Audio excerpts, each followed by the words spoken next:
بسم اللہ الرحمن الرحیم وَأَمَّا عَلَى بَيَانِ الْحَاجَةِ إِلَيْهِ فَلِأَنَّهُ لَوْ لَمْ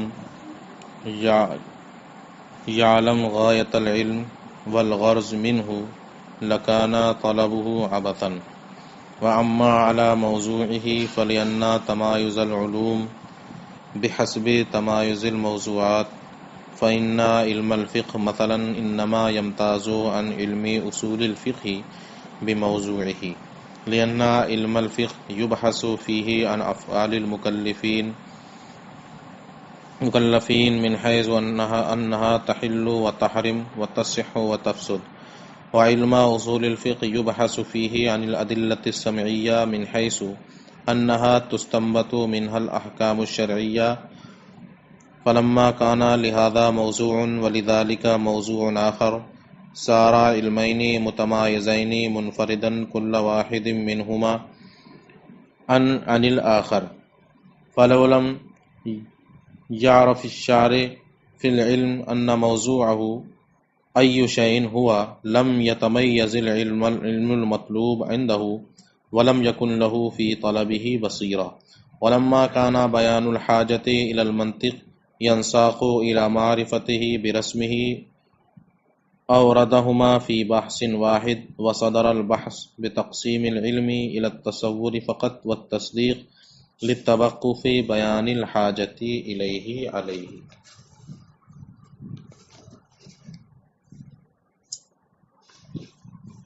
عزیز طلبہ السلام علیکم ورحمۃ اللہ وبرکاتہ. قطبی کا آج کا سبق ہو رہا ہے آپ کے سامنے حاضر.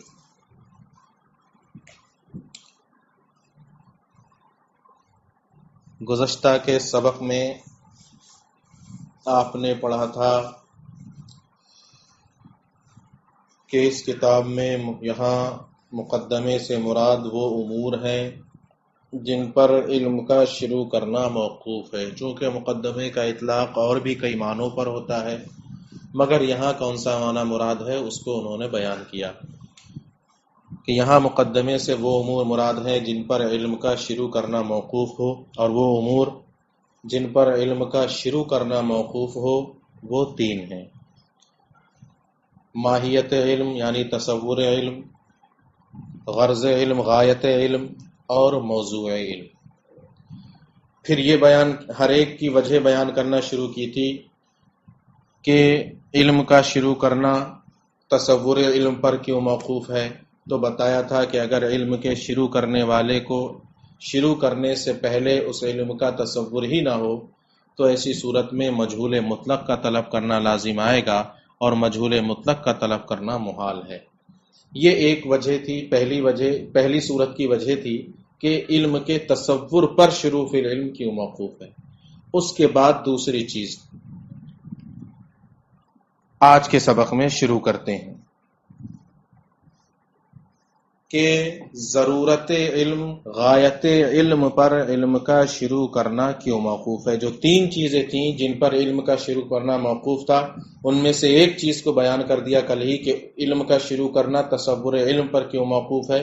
آج یہ بیان کریں گے کہ علم کی غرض و غایت، علم کی ضرورت پر علم کا شروع کرنا موقوف کیوں ہے. آج یہ بیان کرنا چاہتے ہیں. سبق بہت آسان ہے، کم الفاظ مختصر الفاظ میں انشاءاللہ آپ کا سبق ختم ہو جائے گا. تو فرماتے ہیں کہ منطق کی ضرورت اور اس کی غرض و غایت پر علم کا شروع کرنا اس لیے موقوف ہے کہ اگر منطق کا علم کا طلب کرنے والا، مطلق علم بولیں آپ، علم کا طلب کرنے والا اس کی غرض و غایت ہی کو نہ جانے، اس مقصد ہی کو نہ جانے کہ کس لیے وہ علم کو طلب کر رہا ہے، تو ایسی صورت میں اب اس کی طلب جو ہے وہ عبث ہو جائے گی. ایک انسان اگر کسی کام کو کر رہا ہے اور وہ یہ نہ جان پائے کہ اس کام کو کرنے کا کیا فائدہ ہے، اس کام کو کرنے کی غرض کیا ہے، تب اس کام کو کرنے میں اس کی رغبت کم ہو جائے گی، اس کی طلب بیکار ہوتی ہوئی نظر آئے گی، اسے اپنی محنت ضائع ہوتی ہوئی نظر آئے گی۔ لیکن ایک بندہ جب یہ جان لے کہ ہاں میں یہ کام اس لیے کر رہا ہوں، اس کی غرض یہ ہے، اس کی غایت یہ ہے، اس کا فائدہ یہ ہے، تب اس کی طلب اور اس کے حصول کی خواہش میں مزید رغبت پیدا ہوتی رہتی ہے۔ تو اب اگر علم کے غرض و غایت اس کی ضرورت ہی مردے کو نہ معلوم ہو، تب تو اس کا شروع کرنا اور اس علم کو حاصل کرنا اور اس علم کی طلب اس کی بیکار اور ضائع ہوتی ہوئی نظر آئے گی۔ اس لیے ضروری ہے کہ علم کا شروع کرنے والا شروع کرنے سے پہلے اس کی غرض و غایت کو بھی جان لے، اس علم کے مقصد کو بھی جان لے اور اس کے فائدے کو بھی جان لے کہ میں یہ علم کس لیے پڑھ رہا ہوں۔ ہم نے کل بھی مثالیں دی تھیں، درزی کی مثال دی تھی، اور بھی ایک دو مثالیں دی تھیں کہ یہ سب جانتے ہیں کہ ہم یہ کام کیوں کر رہے ہیں۔ تو فرماتے ہیں وَأَمَّا عَلَى بَيَانِ الْحَاجَةِ إِلَيْهِ، اور علم کا شروع کرنا علم کی غرض و غایت پر موقوف ہونا، فَلِأَنَّهُ لَوْ لَمْ يَعْلَمْ غَایَةَ الْعِلْمِ، اس لیے کہ اگر شارع فی العلم، علم کا شروع کرنے والا علم کی غرض و غایت ہی کو نہ جانے، والغرض منہ لکان طلب، غرض و غایت ہی کو نہ جانے، لکان طلبہ عبثا، تو ایسی صورت میں اس کی طلب عبث ہو جائے گی، بیکار ہو جائے گی۔ وَأَمَّا عَلَى مَوْضُوعِهِ فَلِأَنَّ تَمَایُزَ الْعُلُومِ بِحَسْبِ تَمَایُزِ الْمَوْضُوعَاتِ۔ اب رہی تیسری وجہ، تیسری صورت کی وجہ، دو وجہ ہو گئیں، تصور علم پر شروع کرنا کیوں موقوف ہے، غایت علم پر غایت علم پر علم کا شروع کرنا کیوں موقوف ہے۔ اب تیسری چیز، علم کے موضوع پر علم کا شروع کرنا، علم کے موضوع پر علم کو شروع کرنا کیوں موقوف ہے۔ یعنی شروع کرنے والے کے لیے جس طرح تصور علم ضروری ہے، اس کی غرض و غایت کا ہونا ضروری ہے، اسی طرح اس علم کے موضوع کا پہلے سے جاننا، پہلے سے معلوم ہونا بھی ضروری ہے۔ آپ جانتے ہیں کہ چیز جب کسی چیز پر موقوف ہو تو پہلے جو موقوف علیہ ہے اس کو جانا جاتا ہے، اس کے بعد جو چیز موقوف ہے اس کو جانا جاتا ہے۔ تو علم کا شروع کرنا موقوف ہے اور یہ تینوں چیزیں موقوف علیہ بن رہی ہیں، تو پہلے ان تینوں کو جانا جائے گا، اس کے بعد علم کو شروع کیا جائے گا۔ تو اب تین چیزوں پر علم کا شروع کرنا موقوف تھا، ان میں سے دو کا بیان ہوا، دو کی وجہ بیان کر دی، اب تیسری کی وجہ بیان کر رہے ہیں کہ علم کا شروع کرنا علم کے موضوع پر کیوں موقوف ہے۔ اس سے پہلے ایک تمہیدی بات بیان کرتے ہیں، اس کو سن لیں۔ فرماتے ہیں کہ چونکہ تمام علوم جو ایک دوسرے سے ممتاز ہوتے ہیں وہ اپنے موضوعات کی بنیاد پر ہی ممتاز ہوتے ہیں۔ ہر علم دوسرے علم سے اگر ممتاز ہے تو اپنے موضوع کے اعتبار سے، ہر علم کا موضوع الگ الگ ہے، لہذا جیسے ہی ہر علم کا موضوع الگ ہے تو اپنے موضوع کے اعتبار سے ایک علم دوسرے علم سے الگ ہو جائے گا۔ مثلا علم نحو کا موضوع کلمہ اور کلام ہے، تو علم طب کا موضوع بدن انسان ہے۔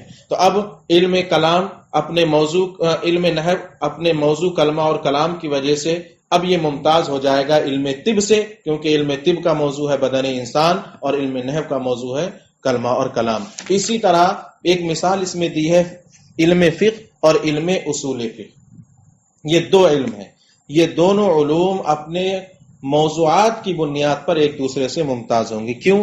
کیونکہ علم فقہ کا موضوع ہے مکلفین کے افعال حرام و حلال ہونے کی حیثیت سے، یہ اس کا موضوع ہے، جبکہ علم اصول فقہ کا موضوع ہے ادلہ سمعیہ، یعنی کتاب و سنت، اجماع اور قیاس، اس حیثیت سے کہ ان سے احکام کا استنباط کیا جائے۔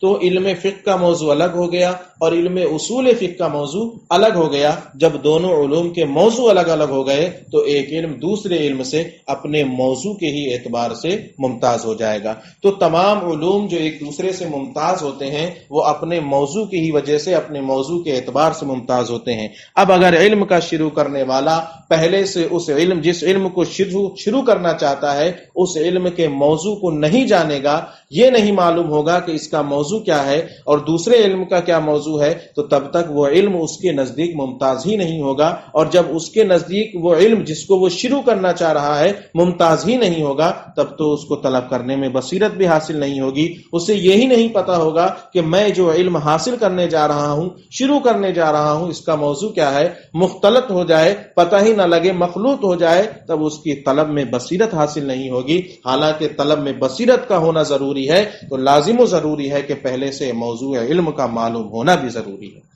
ملا اس کو. وَأَمَّا عَلَى مَوْضُوعِهِ، اور رہا علم کا شروع کرنا، علم کے شروع کا موقوف ہونا علم کے موضوع پر، فَلِأَنَّ تَمَایُزَ الْعُلُومِ بِحَسْبِ تَمَایُزِ الْمَوْضُوعَاتِ، تو چونکہ علوم کا امتیاز موضوعات کے امتیاز سے ہوتا ہے، فَإِنَّ علم الفقہ مثلا انما يمتاز علم اصول الفقہ بموضوعه، مثلا علم فقہ اپنے موضوع ہی کے اعتبار سے علم اصول فقہ سے ممتاز ہوتا ہے. لأن علم الفقہ يبحث فيه عن افعال المکلفین، اس لیے کہ علم فقہ میں افعال مکلفین سے بحث کی جاتی ہے، من حیث، اس حیثیت سے کہ وہ حرام ہے یا حلال، یا صحیح ہے یا فاسد. وعلم اصول الفقہ يبحث فيه عن الادلة السمعیہ، اور علم اصول فقہ میں ادلہ سمعیہ سے اس حیثیت سے بحث کی جاتی ہے کہ وہ اس سے احکام شرعیہ مستنبط ہوتے ہیں. فلما کان، لہذا موضوع، تو جب اس کا ایک موضوع ہے، ولذالک موضوع آخر، اور اس کا ایک دوسرا موضوع ہے، سارا علمین متمایزین منفردا کل واحد منہما عن الاخر، تو اب ان دونوں میں سے ہر ایک دوسرے سے اپنے موضوع کے اعتبار سے ممتاز ہو گیا. فلو لم يعرف الشارع فی العلم ان موضوعہ ای شیء، تو اب اگر علم کا شروع کرنے والا یہی نہ جانے کہ اس کا موضوع کون سی شے ہے، ہوا لم یتمیز العلم المطلوب عنده، تو علم مطلوب اس کے نزدیک ممتاز ہی نہیں ہوگا. ولم یکن له فی طلبہ بصیرہ، اور اب اس کو اس علم کی طلب میں بصیرت حاصل نہیں ہوگی. تو اس لیے ضروری ہے کہ علم کے شروع کرنے والے کے لیے پہلے سے اس علم کے موضوع کا بھی علم ہو. جب علم ہو جائے گا تو اب ایسی صورت میں وہ علم جس کو وہ حاصل کر رہا ہے وہ دوسرے علوم سے اس کے نزدیک ممتاز ہو جائے گا، اور جب وہ علم اس کے نزدیک ممتاز ہوگا تو اب اس کو طلب کرنے میں بصیرت بھی حاصل ہوگی. وَلَمَّا كَانَ بَيَانُ الْحَاجَةِ إِلَى الْمَنْطِقِ يَنْسَاقُ إِلَى مَعْرِفَتِهِ بِرَسْمِهِ أَوْرَدَهُمَا فِي بَحْثٍ وَاحِدٍ. اس عبارت سے اصل میں ایک مختصر سے اعتراض کا جواب ہے. معترض یہ اعتراض کرتا ہے کہ جب مصنف نے یہ بیان کر دیا کہ علم کا شروع کرنا 3 اشیاء پر موقوف ہے، تصور علم، ضرورت و غایت علم، موضوع علم، تو اب انہیں چاہیے تھا کہ تینوں کو ایک ایک بحث میں ذکر کرتے،